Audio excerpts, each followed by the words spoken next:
runner's knee or IT band friction syndrome. This is a problem for runners, especially distance runners, that have put in too many miles for too many weeks, and very possibly they haven't done the proper strength work to help them keep the postural muscles maintained so that even when they're tired they can keep a nice, tall, relaxed, aligned posture.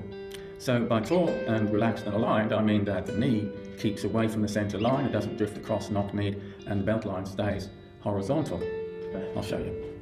So this is the running stance, we're on one leg, that's the belt line horizontal, we're tall, and if we drop the hip and let the knee drift over, I'm not very good at this because the muscles are a little too strong, that's the loss of tallness. Now watch what happens when the belt line comes up and the knee drifts back to where it should be.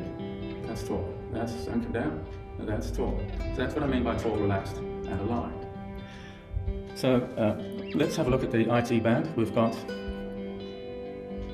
an IT band here, and we've got a knee.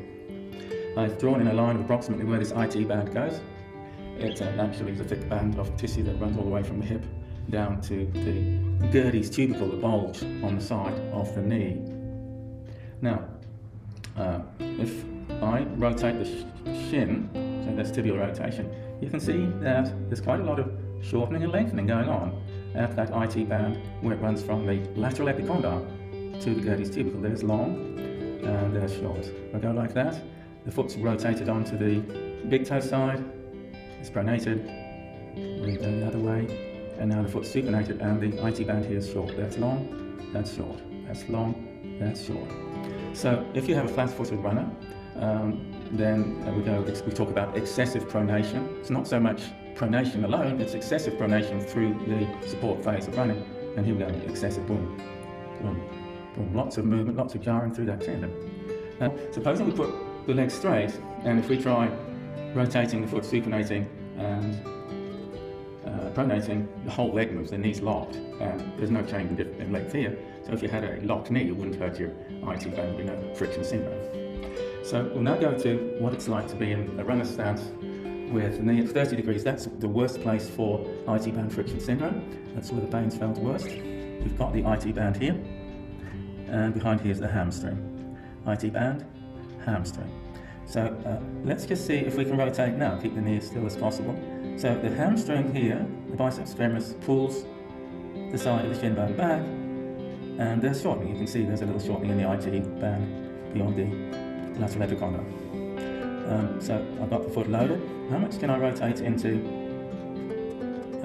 pronation, pronation, pronation? Okay, so now what we're going to do is take the feet and push them apart. Now there's plenty of friction, so they're not going to slide apart, but I'm pushing the feet apart. That IT band is now firm. Supposing I take the feet and pull them together, here we go, that IT band is now softer. So let's see whether that makes any difference. Push the feet wide, and now how much can I flatten my foot? Push the feet wide, it won't go particularly far.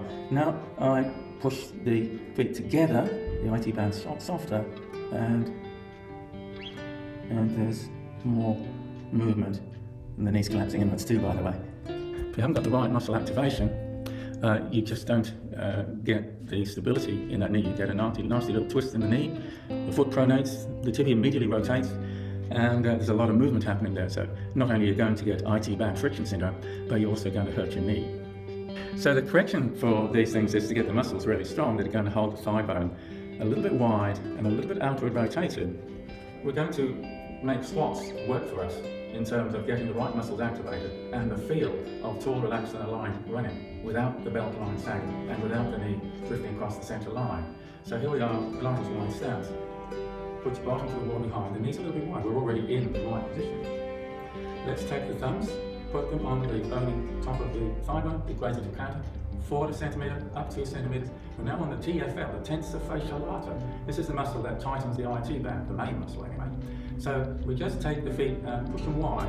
They're not sliding up because of friction, see? And you can see the knees are a little wider and the IT band's working. And from here, we can just push into the side, push into the side. You imagine we're a tennis player. You can just and push into the side, push the feet wide. And if we take our hands now and go onto the back jeans hip pockets, we can feel the gluteus medius working, and that also helps the knee stay wide. That's also sometimes called the nemesis of runners, the gluteus medius. That's a postural muscle. It'll help the belt line stay horizontal and the knee pointing on. And then we've also got the gluteus maximus. We just take the pads of the fingers, put them just above the sit bones, about the bottom of the back hip pocket, and again, just squeeze the glutes.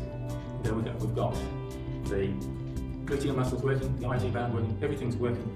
We've got the right sort of posture. Now, to make this feel a little bit more like actual running, we can put one foot forward and one back. And it's the same thing, knees bend, go a little bit wider.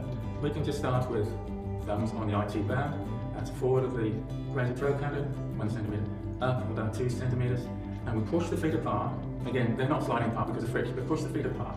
And push into the front foot, push into the back, push, push, push the feet apart, push the feet apart, push the feet apart. Then we'll just check the gluteus medius is working, push the feet apart, rotate the knees out, the gluteus medius is working now, the knees rotating out. And finally, glute max, pads of fingers just above the sit bone, squeeze the glutes. By the way, also just squeeze your back passage and pull it out the side. We're going to do the other side, I think you'll get the idea. Just run through that very quickly. The tensor fascial artery, 4 centimetres, up 2 centimetres, push the feet apart, send the knees wide, and away we go. Push the knee, push the legs apart, push the feet apart. Gluteus medius, top of the back hip pocket area. Yeah, they're working. The knees are pressing wide, the feet are pressing wide, and finally the pads of fingers just above the sit bones.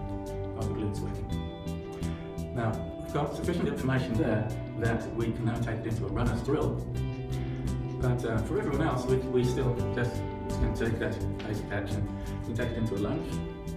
So we don't let the knee cross over, just keep it wide. Knee wide. Is that the IT band working there? Oh yeah, it's only working. If I push the knee over, it's not working so much. Push it wide, and away we go.